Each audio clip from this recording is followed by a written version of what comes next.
Et coucou toi, donc je fais cette petite vidéo pour parler tout simplement de l'adoption de mon chat et de comment ça s'est passé, combien de temps j'ai mis à trouver, est-ce que je suis allée à la SPA, etc. Les avantages, les inconvénients de prendre un chat, enfin bref, tout ça. Donc là déjà je vous présente, donc c'est Frimousse. Donc voilà, donc là elle est un petit peu ronchon, hein, donc le confinement ça ne réussit pas trop. Moi j'ai aménagé en décembre 2018 à Montpellier et très rapidement en fait je me suis dit qu'il me fallait un animal de compagnie parce que ça me faisait bizarre en fait d'être toute seule sans ma famille, etc. Rapidement je me suis dit il faut absolument que je trouve un animal de compagnie. Je pensais à un chat parce que tout simplement c'est quelque chose qui est quand même assez indépendant. Donc moi dans un premier temps j'étais à la SPA de Montpellier, sauf qu'en fait le problème c'est comme c'était pas la saison, il y avait que des chats. Moi je crois beaucoup en fait au... c'est le chat qui choisit son maître en fait. Et quand j'y suis allée, il y en avait plein qui étaient peureux, il y avait beaucoup de monde, il y avait beaucoup de visiteurs. Donc du coup j'ai pas trouvé en fait le chat que j'amènerais chez moi quoi. J'étais avec ma grande soeur d'ailleurs. Et donc du coup j'ai pas voulu me précipiter en fait, je me suis dit bon si c'est pas là, ça sera une prochaine fois, c'est pas grave et tout. Une amie à moi qui m'a parlé en fait des associations. Donc du coup j'ai un petit peu regardé dans les environs de Montpellier, Agde, vers le Gros du Roi, etc. s'il n'y avait pas des associations qui proposaient des chatons. Parce qu'au final, comme c'était un nouveau départ pour moi, j'avais envie de prendre un petit chaton. Après voilà, si j'avais eu un coup de cœur pour un chat, je l'aurais pris. Mais c'est vrai que voilà, j'aurais aimé l'éduquer, même si je reviendrai tout à l'heure, mais c'est compliqué quand même d'éduquer un petit chaton. Donc moi je l'ai pris à l'association d'Aigues-Mortées, une femme tellement gentille, etc. Donc c'est une personne assez âgée qui tout simplement récupère des chats un peu errants, etc. Essaie de les sauver au maximum. Franchement j'étais trop contente et tout. Donc le jour même où je devais prendre du coup ma petite Frimousse, parce que je l'appelais comme ça, j'étais avec mon meilleur ami prendre plein de jouets. J'ai été acheter aussi un arbre à chat, donc ça c'était sur le bon coin et tout, donc j'étais chercher, c'était n'importe quoi. C'était dans un coin, non mais vers Sommières et tout, dans les montagnes. Ouh, j'en pouvais plus. Donc bref, j'ai vraiment fait plein de choses et tout pour bien l'accueillir, qu'elle se sente bien chez elle, etc. Et franchement la femme elle était tellement gentille, donc on est allé chez elle. Donc il y avait sa soeur et elle. Au début franchement j'ai craqué et tout, je voulais prendre les deux, mais après je me suis dit quand même avec les études et tout, faire mon appart, même si j'ai une terrasse et tout, mais je me suis dit bon deux ça fait quand même beaucoup. Puis ma mère elle était pas d'accord. Même si j'étais seule dans l'appart, je me suis dit il faut toujours écouter sa mère. Donc j'ai pris juste le petit chat noir donc, qui est du coup ma petite Frimousse à moi. Et franchement trop mimi, elle restait dans mes bras et tout. Donc là enfin j'ai senti cette... j'ai l'impression qu'elle m'avait choisi quoi, parce que quand j'avais été à la SPA et tout, j'avais pas ressenti ça. Donc là j'étais trop contente. Donc faut savoir qu'on a des papiers à remplir. Moi j'ai eu à remplir comme quoi je l'adoptais. Donc c'est... il y a vraiment un papier, c'est officiel, etc.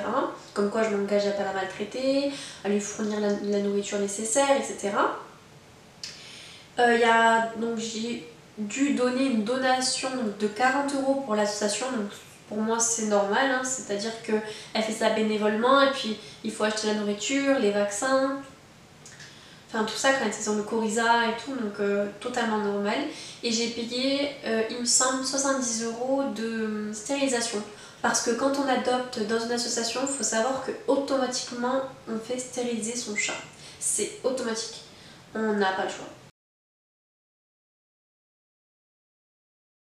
Moi je l'ai fait assez tôt d'ailleurs parce qu'en fait elle a eu ses chaleurs, elle avait même pas de 4 mois. Donc du coup c'était pas mal parce qu'elle avait le... je sais plus comment ça s'appelle là, le petit chaperon là. Sauf qu'en fait il était trop grand pour elle. Donc j'étais... 4 mois c'est vrai que c'est beaucoup quand même.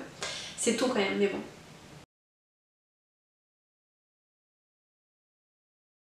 Pourquoi je ne l'ai pas pris dans un élevage? C'est tout simplement que pour moi en fait il y a tellement de chats à sauver dans les rues que les associations, en fait, il faut savoir que quand on libère une place, on sauve un autre chat, que en fait je me suis dit non, je ne vais pas payer 1000 € ou 500 €, même si c'était 10 € dans un élevage, non, parce que faut se dire qu'il y a des chats qui meurent écrasés.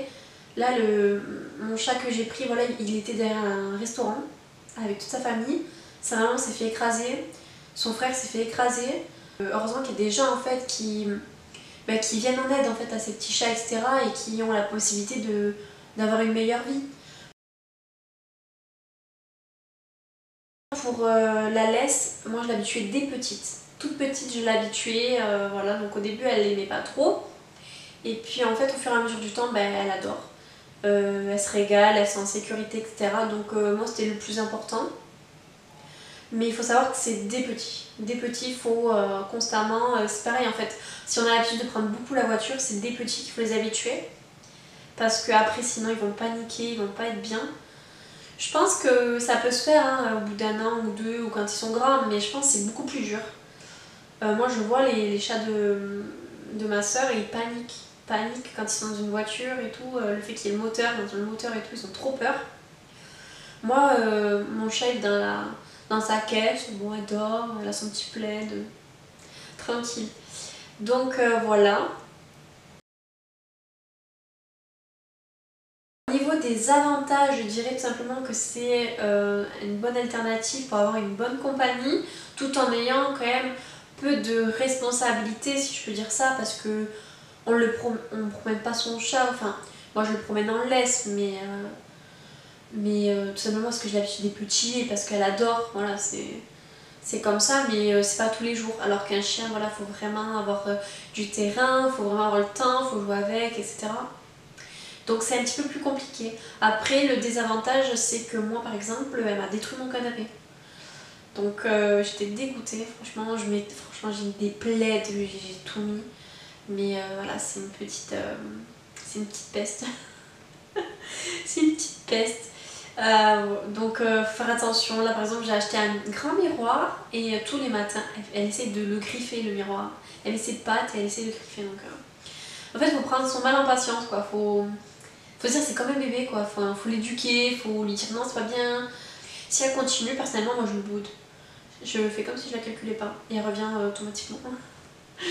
Et puis après, franchement, il y a très peu d'inconvénients quoi. Après, ça dépend vraiment du caractère du chat, mais moi, elle est tellement affective, elle donne beaucoup d'amour, de papouille et tout, qu'au final, heureusement qu'il y a un an et demi déjà, je l'ai pris parce que franchement, je pense que c'est l'une de mes meilleures décisions quoi. Maintenant, je me verrai plus sans animal de compagnie, ouais. Ça fait vraiment quand tu rentres en fait du travail, du sport, etc., ça fait vraiment une présence et tout, donc c'est top. Voilà, donc ma vidéo elle est finie, j'espère qu'elle va aider les personnes qui se posent des questions sur l'adoption d'un animal de compagnie, surtout d'un chat. Et n'hésitez pas à mettre en commentaire si vous avez aimé la vidéo, si vous voulez que je parle de quelque chose en particulier ou je sais pas. Et si vous avez aimé ce contenu, n'hésitez pas tout simplement à vous abonner à mon compte Instagram ou à ma chaîne YouTube. Voilà, je vous fais plein de bisous et je vous dis à bientôt.